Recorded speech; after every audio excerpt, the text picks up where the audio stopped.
Jersey and New York City. I know. Two of those are kind of prominent in my own life. I guess that would be New York City at times and Virginia. Although you're from kind of real Virginia, not Northern Virginia, where I lived when I worked in D.C. Well, But I grew the up in Northern Democrats. Virginia, DC. Yeah, Okay, all right, but not like but I mean, Arlington, we're right? we're Not Southern people. We're Southern Virginia people. okay. So the Democrats are kind of excited. This is their first hope that the American people will express some of the displeasure of Trump that they've been frenetically expressing themselves with their no kings and all the silliness. But in reality, we're dealing with three very blue geographies here. I Yeah, mean, New York City, New Jersey, which last Republican governor was what, Meg Whitman? Something Chris like that, Christie. long ago. Of course, Christie. How could I forget Chris Christie? That's right, the guy.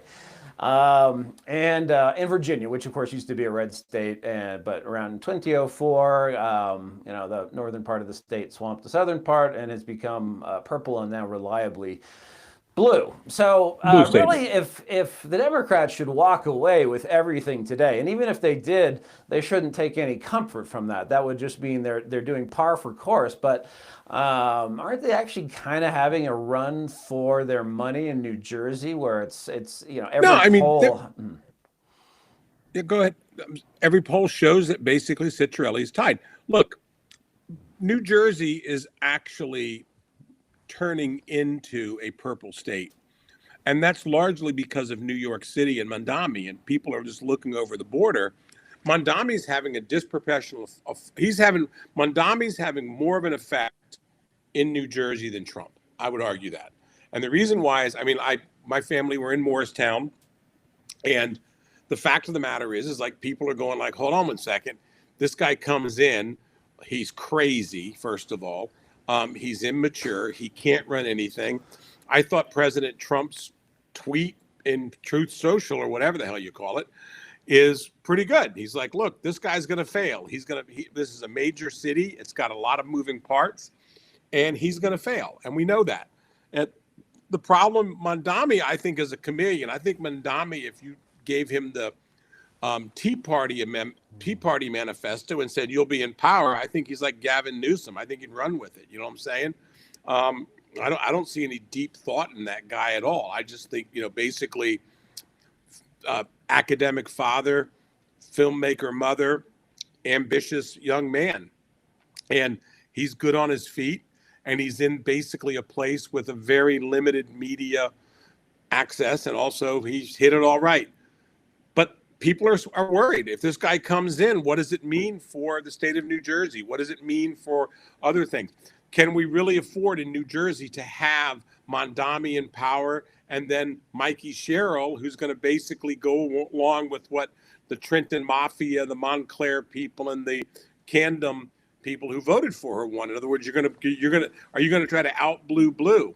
And I think that's the problem. Look, all these, they get what they deserve. I have a mixed feelings about Mondami. I actually am not one of these ones that's completely opposed to him, because I think if he goes in, I think all hell breaks loose. And I think Cuomo's a problem. I think Trump at the end of the day had to basically step up and say, I don't like this guy. That's it. I think Mondami is probably now 50-50. And I think Trump's endorsement of Cuomo actually helped this time. I would argue that. I think Curtis Sliwa people, a lot of them are never going to cross over for Cuomo. They hate him. They're never going to vote. But Trump has put the cards on the line. If you vote for Curtis Sliwa at this point in time, you're voting for Mondami. That's fine. So a lot of people may just sit home. Silva doesn't get the votes, but that's it. So I think Mondami, it's going to be close.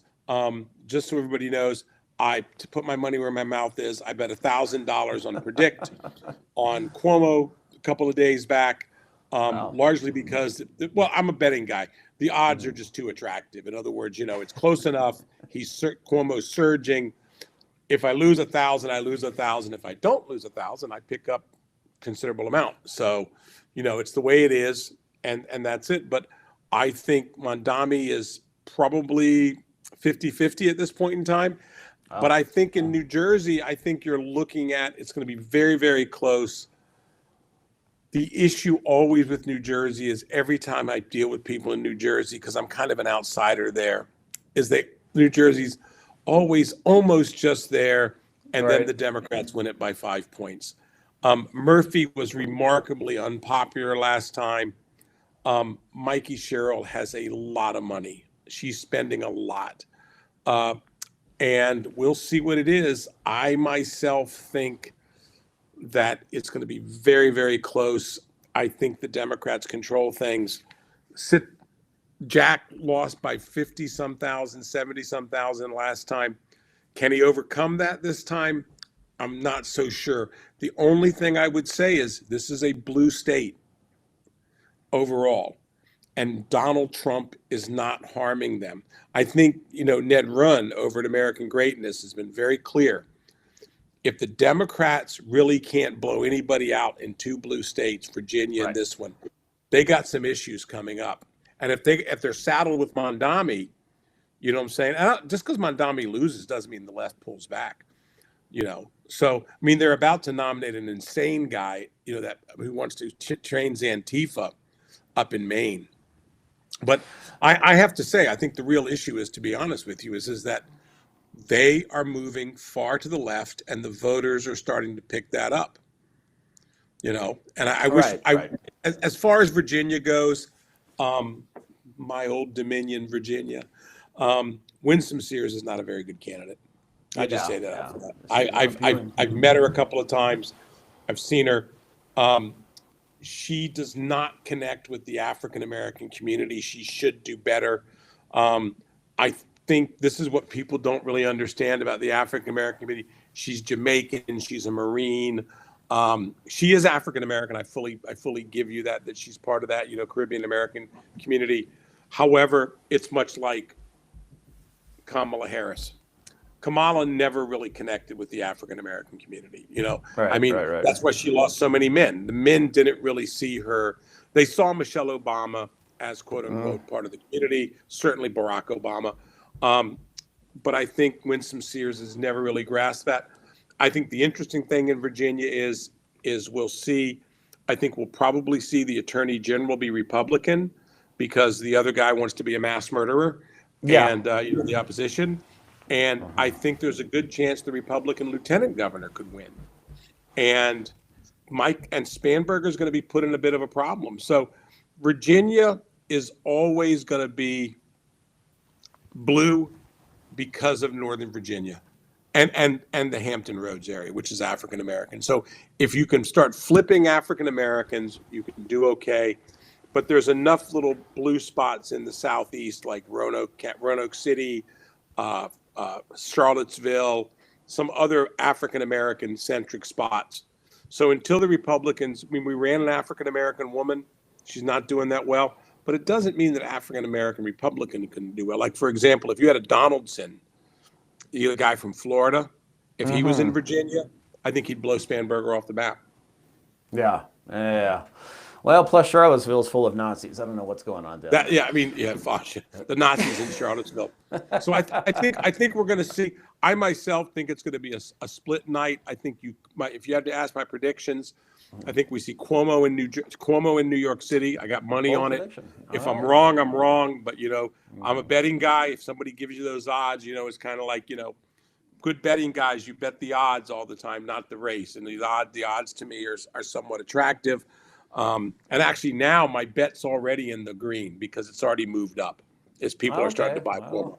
So I may actually decide to sell at 5 p.m. or not. I may actually decide to sell a little bit early. But the thing is that and then I think in New Jersey, I'm just going to say I don't know, but I'm hopeful it'll be Jack. We'll see what happens there. I mean, he seems to be surging. And then in Virginia, I think it's going to be the Democrats. All right. Just to put on what Ned and you are saying, though, that if the Democrats can't walk away with this, then they should be alarmed because it means the American people are not alarmed by Donald Trump. And, I read somewhere the other day nailing it. That basically going into midterms in 2018, Trump and Republicans were 10 to 15 points underwater. And right now they're about 2 points. And actually, when Republicans are only 2 points behind in the generic congressional poll, they usually have a landslide or at least walk away with the big victory. So yeah, I don't think it's very interesting. It means America is not terribly upset that people like what Trump is doing and are voting for it. Um, Somewhat related, but more in the sort of ethereal movement realm. I don't want to get into the lengthy back and forth details of it, but Tucker Carlson on his show on the Tucker Carlson Network on his podcast interviewed Nick Fuentes, who was deplatformed and is considered a far right figure. Like I said, there's 2 hours of content there. I would just urge people to watch it and draw their own conclusions and look at the I found part of it interesting and part of it pretty weird. I don't know if we want to get into the weird part. He's just you But look. Somebody said, and we won't say who. He's a combination of like McCarthy and Chris Farley. He is a freakish guy. I didn't really follow him until the time we looked, and I went in and I listened to him. I thought Ben Shapiro did a pretty good job. Somebody pointed out, I thought it was really interesting. Tucker Carlson's had like 17 million views over 5 days or 7 days. really, Ben had wow. 17 million views in like 8 hours or 9 hours. People were That watching his surprised me. routine. I don't know anyone who watches them, but maybe I'm out of the loop. Well, I think with Shapiro's, I think Shapiro basically when he focuses in on stuff, that's it. But here's my whole take on this. My take is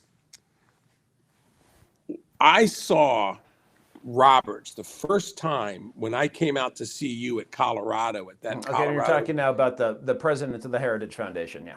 President of the Heritage Foundation. I saw him speak at that Colorado event we went to, like 2022 or This would be 2023. the Steamboat Institute puts on an annual thing Steamboat for some Institute, reason. and he Not spoke in Steamboat, there. but in Beaver Creek, yeah.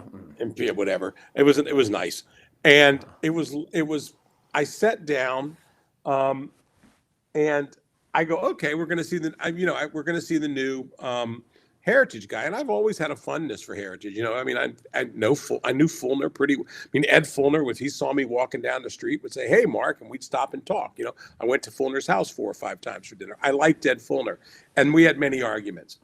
Then Ed Fulner hired Jim DeMint, who was a freaking disaster. And then they hired, I can't remember her name, and she made it stable. But then I watched Roberts give this speech at the Steamboat, and I go, holy shit, they just hired Jim DeMint again. I thought the speech was like completely out of place. It was an activist, hostile conversation, which, in fairness to him, matched the mood of the country. But it wasn't a Heritage think tank speech. It was an activism. It was a sense of an activist. You know what I'm saying? And that's what he is. And the simple fact of the matter is, just be blunt, he blew it. Why did he have to weigh in? You don't have to weigh in on everything. You don't have to. He's trying to get out there because of the death of Charlie Kirk. And I'm not trying to say, but a lot of people are trying to profit off and I didn't really follow That's Kirk. for sure. I always thought that Kirk was always a political, he was basically a political operative in the sense of like getting the vote out and working with youth. And I was very impressed. I was very impressed with him on that. But I didn't really look to Charlie Kirk for like some modern thought. You know what I'm saying? He wasn't the new leader of the thought process in my mind, at least. I guess I was wrong. I thought he was also very religious. He had a lot of big religious things. But for whatever reason, everybody's trying to get out there and cater to this small group of wackos. Nick Fuentes is a whack job. I actually went for the first time and listened to him a little bit. He's got this creepy mannerism. He looks like the guy Golem when he's talking. He rolls his shoulders really nervously. He's only 27 years old. He says stuff that, quite frankly, you should just have your ass kicked for. In other words, like, his comments about African Americans, his comments about women, that's the mark of a man who's never been to battle, a man who's never been in a fight, a man who's never been. That's somebody who sits behind bodyguards that other people pay for and runs his mouth. And that Kevin Roberts of Heritage felt that he needed to weigh in on that. I'm glad his chief of staff got sacked, but I don't think you can blame the chief of staff. I put out a tweet that nobody really liked too much, but I said, like, Firing the chief of staff is like NASA in 1961 firing Ham the monkey when the shot went aloft. You know what I'm saying? In other words, you're the boss. You said it. What comes out of your mouth matters. We should hold you accountable. And now that you're trying to backtrack, but not fully, because you're worried, well, this is where the young people are. The young people are not there. They're not there. They're not anti-Semitic. They're not running around. Just because they question Israel on blowing people up on Gaza, just because they want to understand why all these people are coming into their country on H-1Bs, taking jobs, doesn't mean they're racist. It doesn't mean all these angry young men. There is a psyop going on here by the left that's absolutely incredible. And Kevin Roberts, hook, line, and sinker went into it and brought Heritage down with him. Right. Well, and Tucker mentioned that in asking Fuentes, sort of, he didn't actually mention McCarthy, but of course, this is sort of, I think, where I would put McCarthy was that he did more damage to the cause he supported than really sort of methodical and sensible red hunters like Richard Nixon, who, when he was questioning Whittaker Chambers, who had been a communist who defected from the party, basically, was very cautious in going after Alger Hiss, who had a lot of support from the Pinkos and the New Dealers and the Roosevelt type. And basically said, Nick, aren't you basically making it okay for people to say that everyone who thinks, or he didn't say the new right, but everyone on the new right's a Nazi? And Fuentes didn't really have an answer to that. He rejected it. I think with Heritage, it's sort of pathetic in the sense that, as you point out, why engage on this? If it's not the job of a think tank to be political, that should go to candidates or political parties. You want to be relevant. And that's the flip side of Heritage is if you're just doing purely deep academic boring stuff, but they don't seem to know what they are or who they are. And then, of course, the worst thing you can do is to jump into a debate with a strong position. And we can get to this because Trump just did this on nuclear testing, not to the degree of controversy, and then back off and then apologize for your apology. Then say, now you're going to start some methodical hunt for anti-Semites on the new right, which also is not the job of the Heritage Foundation, and then to fire your chief of staff I think that's what happened more or less, because there is a new chief of staff, and then there's some, there's talk today, is the boss going to be fired? Is he not? It's not a profile encouraged, and it just fits with this, that Heritage is this thing that vacuums up more than $100 million a year in contributions from people who think it's doing something good. I think it's sitting on several $100 million in assets, not even including the building, like cash assets. And, what's it all for? I think Ed Fulner I think personally, if Ed was still alive today, the same thing that happened to Jim DeMint would happen to Roberts. Look, you're a boss. That's just my whole thing. You're the boss. At the end of the day, the boss has to take the fall. I've taken the fall before and recovered. We all recover. You know what I'm saying? You even have to take the fall sometimes when it's not your fault or when you're covering for other people. That's the job. That's what they pay you for. Roberts makes 1.5, maybe close to $2 million a year package. Okay. For a nonprofit. For running for a guy nonprofit. For a think tank who sends letters out to old ladies in Idaho or Illinois and says, if you give us your $100 a year, $10 a month, we will fight the evil left-wing machine. And the point being is that at the end of the day, he was trying to pull an op.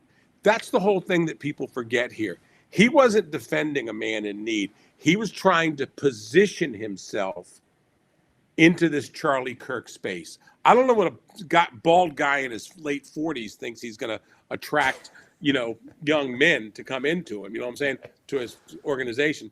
Why? Just be an advisor. He's got so much talent over at Heritage. That's what would upset me if I was at Heritage. There are a lot of good scholars over there. They do a lot of good work. And now, every time you go up, you've got to basically almost give the disclaimer of what side are you on? Are you on the Tucker and Nick Fuentes side, or do you have to distance yourself from it? And a lot of these scholars have to raise money for their own things. Well, what if your scholars, your scholars are coming primarily from the Jewish community, which Heritage gets a lot of money from that? You know what I'm saying? why did he feel the need to raise into this? I think more. I look at Fuentes when I was watching him. He is a troll. He is a nasty little booger, and I can't even take the guy seriously. I listen to him talk. He's also a coward too. He takes one position. He insults women, and then like somebody calls him, oh, I'm just talking. And it's just like, look, he's just not a serious guy in any way, shape, or form. I don't think of him as serious. Why, if you're the head of Heritage, which is, let's be perfectly honest, the largest conservative think tank there is, why do you go down and deal with the guy? I don't see it. I just don't see the rationale in what he did. And to me, you put your institution at risk. You're now having a lot of problems. Every single guy who goes out into the press, I would do it. So where do you stand? I would ask, why not? It's interesting. Your job as a moderator, your job is to make things interesting for people. Whoops, excuse me. And so, that's what you're supposed to do. And I just think the guy, I really think the guy just screwed up. And I think there has to be some comeuppance. And I don't think Heritage gets it as long as he's there. That's my personal belief. I think it's just time to go. And I'm sure that's not going to help me with people. I think he's got another career someplace else. Go hire Arthur Brooks, go hire somebody else, go get somebody, bring somebody else in.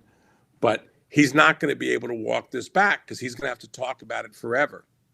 Right. Right. And the other thing too is he hurt Trump, which is what nobody in his Trump wants to do. Oh, he's totally against Trump. He said he didn't even vote in the last election because Trump wasn't good enough. Yeah, and he also, that's my point. It's as like, far as the blast from the past, guy? he mentioned Pat Buchanan's candidacy, which I supported at the time in 1992 against George H.W. Bush. Jesus, you were a real dreamer back then, I'll tell you. Yeah. Well, and I was 7. I was able to vote in the general election, but not at the time. But yes, no, as part of Pat's Pitchfork Brigade. But anyway.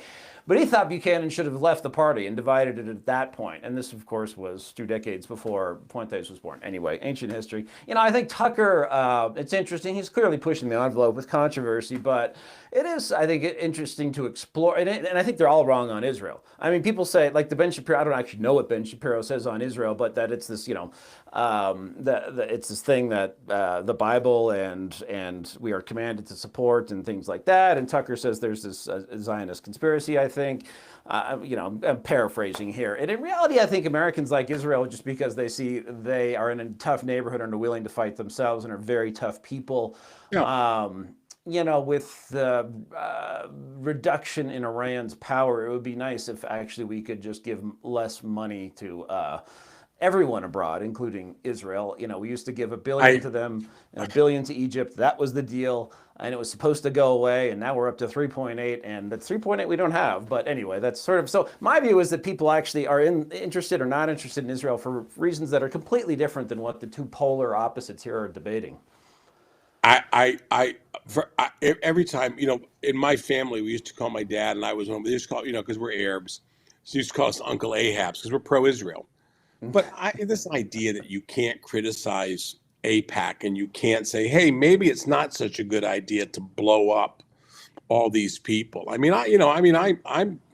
all for killing all the terrorists, what I'm saying? But I'm also not sure that, basically you do the Bomber Harris routine. If you remember the famous World War II general who basically flatlined everybody just because you need to. In other words, it's complicated there. I don't think they've given themselves any breathing room at all with the Palestinian people or with the Arabs in the region. In other words, I think basically as soon as they can rearm, they will. And Israel will be right back in this, maybe 5 years from now. They probably bought themselves a few years. But the real issue to me is, and continues to be, is that I don't have a problem with what Tucker did in the sense that, like, basically he's a journalist. He's a show host. I thought he was lazy. That's my one problem with him. But if he wants to let a guy talk, I think you let the guy talk. And I myself think Nick Fuentes did not equip himself well on that show. When they got into the part about how pornography is creating more gay people, I was but that's my point. As a gay guy, I've lived in Hollywood and Washington and New York and Atlanta, and I've never had anyone who's told me they became gay by watching straight pornography too much. But Well, Nick Fuentes, the one thing about him is when Tucker Carlson's handling Nick Fuentes, first of all, I thought he was lazy. I mean, in other words, I think you should push back a little bit harder on that. So maybe Tucker's minding the audience. I don't think Tucker needs to. He's got enough money. He's rich. And he should be playing, quote unquote, the long game. In other words, basically, does Tucker want to be relevant when he's in his early 60s? And he made himself less relevant today because basically he tolerates that. I just have this belief that when I see Tucker and I see Nick, I don't understand. I understand Fuentes. I should just call him Nick Fuentes. When I see Nick Fuentes, I understand him. He's got nothing. He's making a lot of money on this. He gets a lot of prestige on this. This is what he's moving forward with. And he's going to try to force a few things there. I think he gets squashed, like they always get squashed. You can't be a racist anti-Semite because the fact of the matter is, at the end of the day, that leads you down a road that's really to hell. He's already walking back the anti-black stuff, but that's out there. That's not going to be forgotten. And I think what's going to happen is people are going to see a profit, as there already are, in standing up and challenging him. Right. Also, he's easy to mock. And that's the other thing. A guy like that just can't survive the comedians. They'll kill you. And young guys who he's going for won't want to be there. But as for Tucker, Tucker's worth what? 400 million, 300, 400 million. He's worth a lot of money. People forget. Well, this family money. He's loaded. Yeah. He's worth a few $100 million at least.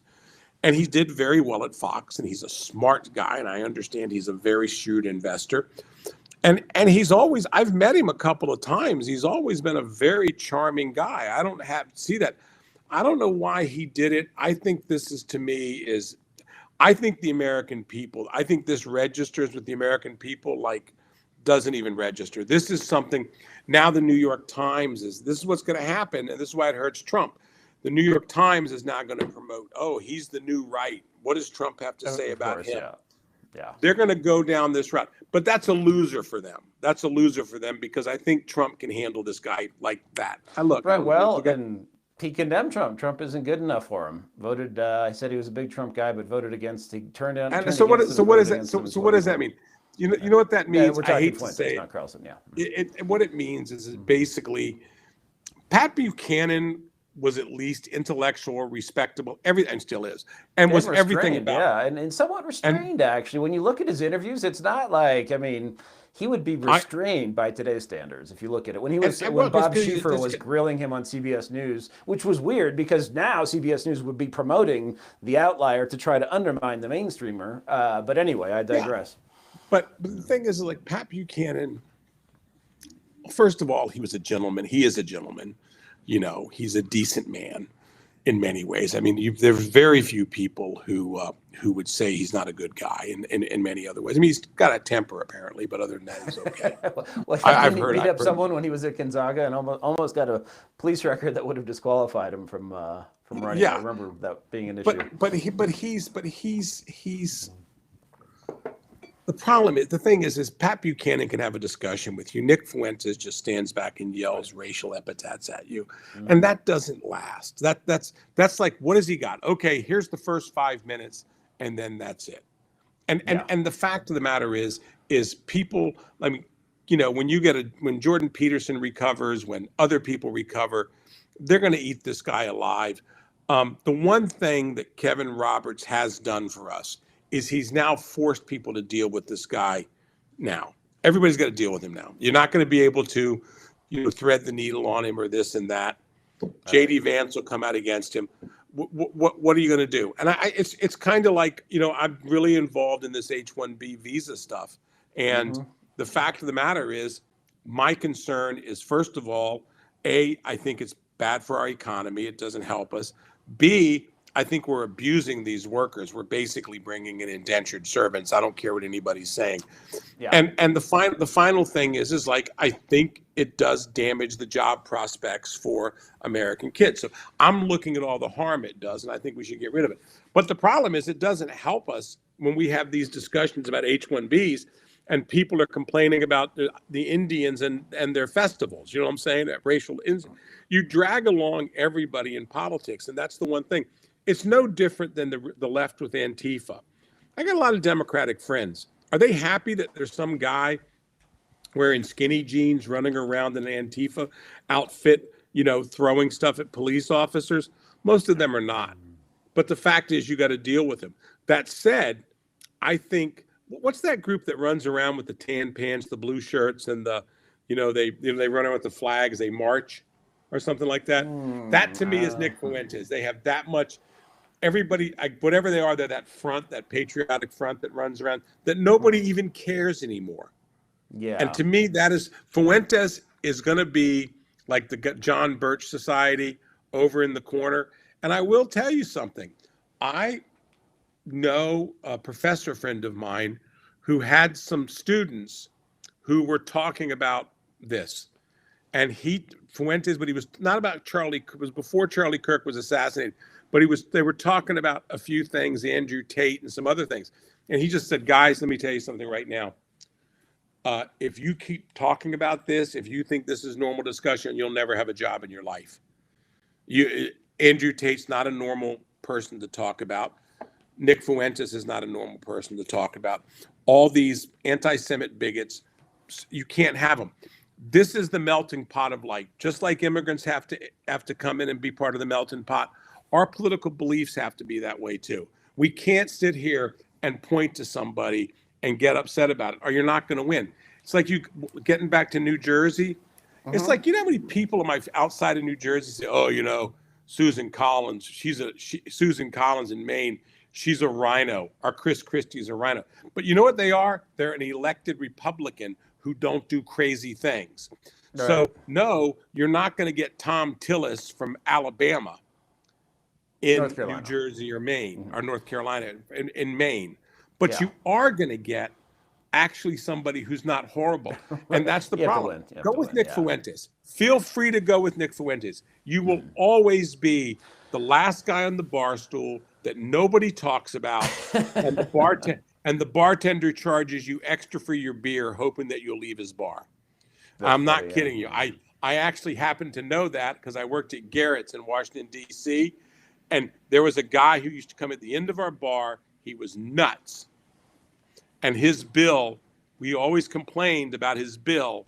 And I'm telling you, we stacked that bill all the time. He had like 5, 6, 7 drinks, and we'd charge him for like 8. And the whole goal was just to make him leave. Because nobody talked. He would just reach out to somebody who goes, let me tell you something about that Ronald Reagan, that guy. And you'd be going like, oh, shut the hell up. You're at my bar. Just drink your damn drink and leave people alone. And that's the Nick Fuentes crowd. Anyway, right. All right. Well, anyway, that's up for day. Final. Well, let's do one quick one. I know before we go, Dick Cheney died overnight. Former vice president. Long hunting accident. Hunting. No, he didn't shoot any. But someone who I think he entered Congress and he had a career before this as White House Chief of Staff. I think the youngest one. He was in competition with Rumsfeld for the youngest one. And Congress in 1978, he became Bob Michael's deputy. So sort of a squish Republican in the sense that Newt Gingrich, in the lead up to the 1994 Republican sweep, made it clear that if Michael stayed in the Congress as the minority leader, the Republican leader, that Newt would challenge him for the leadership. And Cheney was sort of the number 2. Cheney was actually the number 2 choice for Secretary of Defense when the drunken philanderers of the Senate realized that John Tower was a drunken philanderer who's George H.W. Bush's first nominee for SecDef. They voted him down, or threatened to at least. Forget if it actually went to a vote. I think it did. Anyway, Cheney comes up number 2. Successful Gulf War, the last sort of war we unequivocally won, I would argue. I think it was a very calming and reassuring presence in the White House after 9/11. I think he helped the president. I don't think he was diabolically trying to deviate Bush onto things that he didn't want to do. In fact, I think that was a story created by Bush aides who were squishes like Stephen Hadley heaving sadly and Condi Rice, who cried in front of Cheney when he confronted her about misleading the president. Anyway, he went nuts recently. I mean, he sort of had TDS, Trump derangement syndrome, almost worse than his daughter, who was sort of the kingpin of it before she was thrown out of office by Wyoming voters. But I think it's sort of a sad coda, but pretty remarkable career. What was your take on him overall? He wouldn't have had TDS if it wasn't for his daughter. I happen to know somebody who knew him pretty well. And he said this was all a father defending his daughter. He had reached that point in life. That's all this was. He would have sat up there. He wouldn't have said anything. He never commented anything. He came out because his daughter was being attacked. And, he viewed that as an attack. Cheney didn't give a damn what people thought about him. And I knew that. Paul Wolfowitz is one of the better sources on Dick, on Vice President Cheney. Paul and I are friends. He didn't care one bit. He didn't really. Trump, his time was past. He was content to go out and shoot people when he was hunting. He was in his. Cheney was fine. I think Dick Cheney will go down in history where a lot of people will say just a really smart guy, really good. I mean, yeah, you can say what people go. He misled us and took us into war. Really, one guy did that? I don't think so.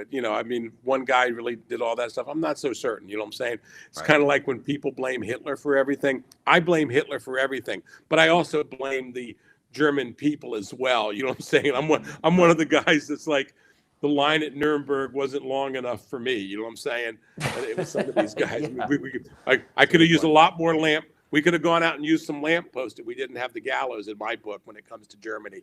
But the fact of the matter is that, with Dick Cheney, I do not think Dick Cheney was a bad man. I don't think he was a bad man. I think he was a patriot. I think he loved his country.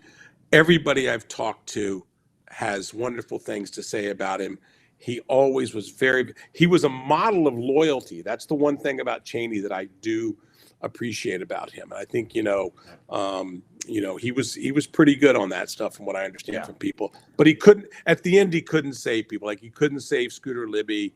He couldn't, Trump threw him under the bus. Bush threw him under the bus. Yep. I don't know. I'm not one of these ones. It's the only thing of the problem. I just hope President Trump just says, okay, he's in his 80s. He died. He served as vice president. He was a powerful figure of his time. And he was great on natural resources and gas and oil. You know what I'm saying? And he cared about the country deeply. Also, I'm in Canada right now. They've now taken their DEFCON down a level because Dick Cheney's not going to come and invade Alberta anymore. Remember, he's the original one. Cheney always wanted Alberta. Well, you could. I'm thinking of my geography here. You could annex Alberta to. I think there's another state in the way. Yeah, Montana's in the way. I was going to say you could annex Alberta to Wyoming. He'd have annexed Montana too. Make it all greater Wyoming. I met Cheney a few times. I had one conversation with him during the Obama years. Some event in New York. Or New York or California. New York or DC. I can't remember which one. I don't care about stuff like that. But it was. I was just sitting there. I was part of a group of like 4 or 5. He was perfectly charming. We talked about Hong Kong. It was before Hong Kong went to shit. He was knowledgeable. He didn't like the Chi-Coms one bit. You could tell that. I thought he found that I knew Wolfowitz. I told him Wolfowitz and I had gone to Myanmar together, and he was like, "Oh yeah," and we're talking, and he. Look, somebody's lost a grandfather, somebody's lost a father. But other than that, the historians will have their arguments about Dick Cheney for years and years. And some smarmy, crappy little Ivy League graduate who now works at the New York Times, who is, when Dick Cheney was in office, was probably 8 or 12, is going to come out and give us their view of Dick Cheney. And that doesn't matter to his family. Right. Right. Now, and just to put a capstone on it, within the administration, I was a junior guy over at the State Department, but we're working on North Korean human rights, obscure issue, but it's one that President Bush actually cared about. He actually felt deeply about the evil that was Kim Jong-un at the time, Kim Jong-il, excuse me. And that's right. They changed bench.